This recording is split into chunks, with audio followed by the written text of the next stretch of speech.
بہت سی بااثر شخصیات گزری ہیں جنہیں مرنے کے بعد بھی بے پناہ مقبولیت حاصل ہے۔ انہی بااثر شخصیات میں ایک نام پرنسس لیڈی ڈائنا کا بھی ہے۔ پرنسس لیڈی ڈائنا کا تعلق انگلینڈ کے شاہی خاندان سے ہے۔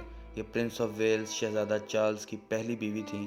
پرنس چارلز موجودہ ملکہ برطانیہ الزبتھ دوم کے بیٹے ہیں۔ آدھی سے زیادہ دنیا پر حکومت کرنے والی برطانیہ اس وقت یورپ کا سب سے مضبوط اور ترقی یافتہ ملک ہے، اور یہ دنیا کا واحد ملک ہے جہاں بادشاہت بھی ہے اور جمہوریت بھی، مگر اب رائل فیملی کے اختیارات صرف برائے نام ہیں۔ اس کا اندازہ اس بات سے لگا لیں رائل فیملی کے اختیارات اتنے ہی ہیں جتنے ہمارے ملک کے صدر کے۔ آج کی ویڈیو میں ہم 20ویں صدی میں دنیا پر چھا جانے والی مشہور شہزادی لیڈی ڈائنا کے متعلق چند باتیں کریں گے، کیونکہ ان کا تعلق ملک عزیز پاکستان کے چند کرداروں کے ساتھ تھا۔ یہ اپنے دور کی چند ان خواتین میں شامل ہیں جنہیں ورلڈ لیول پر جانا جاتا تھا۔ آج ہم اس ویڈیو میں لیڈی ڈائنا کی ابتدائی زندگی سے لے کر ان کے مشہور معشوقوں تک چند دلچسپ باتیں کریں گے جو یقیناً آپ کے لیے دلچسپی کا باعث ہوں گی۔ لیڈی ڈائنا 1 جولائی 1961 کو انگلینڈ میں پیدا ہوئیں۔ ان کا تعلق سپینسر خاندان سے تھا جو کہ ملک کے برطانیہ کے ایک رئیس خاندان تھا۔ 1975 میں ان کے والد کو سپینسر کا خطاب ملا، جس وجہ سے اس کے بعد یہ لیڈی ڈائنا سپینسر کے نام سے پہچانی گئیں۔ لیڈی ڈائنا کو ورلڈ لیول پر پذیرائی تب ملی جب ان کی منگنی شہزادہ چارلز سے ہوئی، اور اس کے بعد 29 جولائی 1981 کو یہ دونوں شادی کے حسین بندھن سے منسلک ہو گئے۔ یہ شادی دنیا میں سب سے زیادہ لوگوں میں دیکھی جانے والی شادی تھی۔ ایک اندازے کے مطابق اس شادی کو 50 کروڑ لوگوں نے ٹی وی پر براہ راست دیکھا۔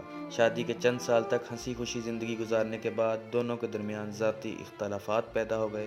میڈیا کی خبروں کے مطابق اس اختلافات کی ایک بڑی وجہ شہزادہ چارلز کے دوسری عورتوں کے ساتھ ناجائز تعلقات تھے۔ آخر یہ اختلافات اتنے بڑھ گئے کہ 1996 میں ان دونوں کے درمیان علیحدگی ہو گئی۔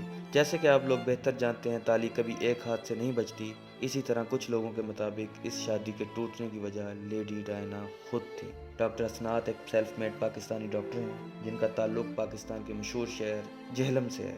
جہلم سے ابتدائی تعلیم حاصل کرنے کے بعد وہ میڈیکل کی تعلیم کے لیے برطانیہ چلے گئے، پھر وہاں کے ہی ایک ہسپتال میں جاب کر لی۔ 1995 میں لیڈی ڈائنا دنیا کی سب سے مشہور خاتون تھیں۔ یہ وہی زمانہ تھا جب ان کے اپنے شوہر پرنس چارلز سے اختلافات شروع ہوئے۔ اسی عرصہ میں ڈائنا کی ایک قریبی دوست کو ہارٹ اٹیک ہوا۔ جس ہاسپٹل میں وہ داخل ہوئیں، وہیں ڈاکٹر حسنات سے لیڈی ڈائنا کی پہلی ملاقات ہوئی۔ ڈاکٹر صاحب کی سچائی اور مضبوط عقیدہ دیکھ کے لیڈی ڈائنا ان سے متاثر ہو گئیں۔ پہلے ان کو اپنی رہائش گاہ پر کھانے کے لیے مدعو کیا اور پھر ان کے ہسپتال کے ٹور کرنے کی خواہش کا اظہار کیا۔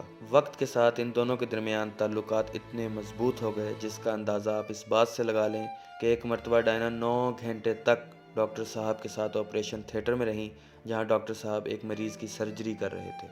لیڈی ڈائنا اکثر اپنی دوستوں سے کہتی تھیں کہ ڈاکٹر صاحب مجھے ایک عام لڑکی کی طرح سمجھتے ہیں۔ ان کی کبھی کسی بات سے ایسا نہیں لگا کہ وہ مجھ سے صرف اس لیے تعلق رکھنا چاہتے ہیں کہ میں ایک شہزادی ہوں۔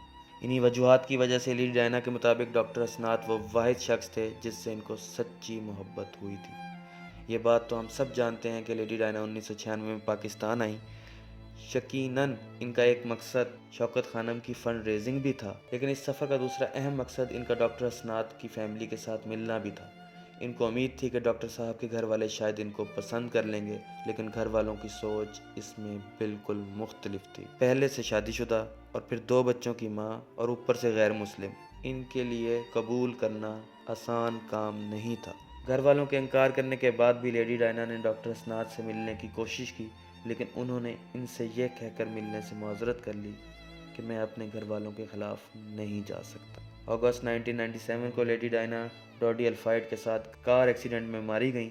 آج بھی میڈیا ڈوڈی الفائڈ کو لیڈی ڈائنا کا بوائے فرینڈ کہتا ہے، لیکن سچ یہ ہے کہ لیڈی ڈائنا محض ڈاکٹر صاحب کو جیلس کرنے کے لیے ڈوڈی الفائڈ سے تعلق بڑھا رہی تھیں۔ لیڈی ڈائنا کا یہ ایکسیڈنٹ واقعی میں قدرتی طور پر ہوا تھا یا ان کو اس ایکسیڈنٹ کا شکار بنایا گیا تھا، یہ معمہ آج تک حل نہیں ہو سکا۔